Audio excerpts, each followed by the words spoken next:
বিকেলবেলায় এই তো মা মেয়ে হচ্ছে একটু ঘুরতে বের হয়েছিলাম। আর এখন যেহেতু ওর কোচিং বন্ধ, যার জন্য বিকেলবেলাতে একদমই ফ্রি থাকি।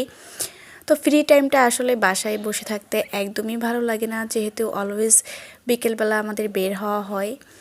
তো এই তো আজকে হচ্ছে মা মেয়ে বাসার নিচেই চলে আসছি। আর এখানেই হচ্ছে আয়শা অনেকক্ষণ খেলা করেছিল।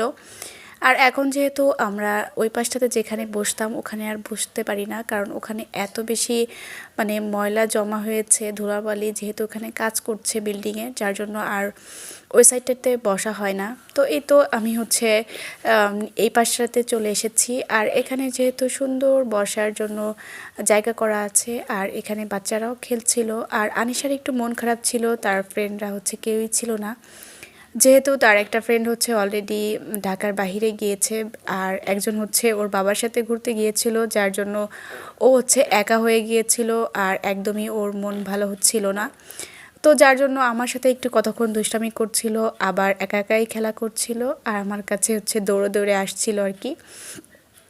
আর এই যে সাইডটাতে হচ্ছে এই ফুলগুলা লাগিয়েছে, এই ফুলগুলা মাশাআল্লাহ অনেক সুন্দর লাগছিল। আর প্রত্যেকটা গাছেই কিন্তু এই ইয়েলো কালার ফুলটা ফুটে সুন্দর করে ছিল আর কি।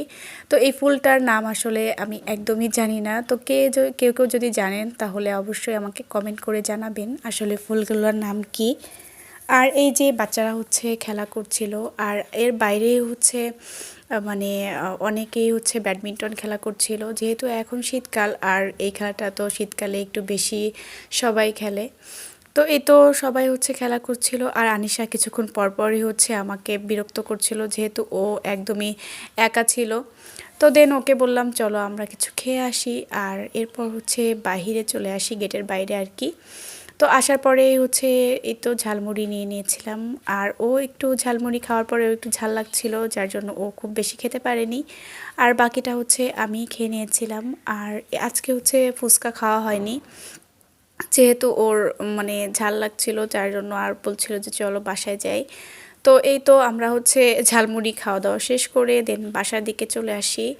আর এই সাইডটাতেও বাচ্চারা হচ্ছে ব্যাডমিন্টন খেলছিল। আর যেহেতু আমাদের এই কলোনির ভিতরে এত বেশি ভালো লাগে আমার, কারণ এই যে বাচ্চারা বিকেলের টাইমে হচ্ছে সবাই ফ্রিলি খেলতে পারে, অনেক বেশি স্পেস আছে। আর এত সুন্দর পরিবেশটা আমার কাছে মনে হয় ঢাকার মধ্যে খুবই কম আছে। তো এই তো এরপর সন্ধ্যার দিকে হচ্ছে বাসায় এসে একটু পকোড়া বানিয়ে নিয়েছিলাম। আর আনিশা হচ্ছে বিকেলে যেহেতু খুব বেশি কিছু খায়নি, যার জন্য ওর পছন্দের পকোড়াটাই বানিয়ে দিই। আর ও হচ্ছে এটা খুবই খুবই পছন্দ করে। আর এগুলা হচ্ছে সবগুলো চেটে পুটে আলহামদুলিল্লাহ খেয়ে নিয়েছিল। তো এই তো এটাই ছিল আজকের ছোটোখাটো একটা ভিডিও। তো সবাই ভালো লাগলে অবশ্যই আমাদের পাশে থাকবেন। তো সবাই ভালো থাকবেন। আল্লাহ হাফেজ।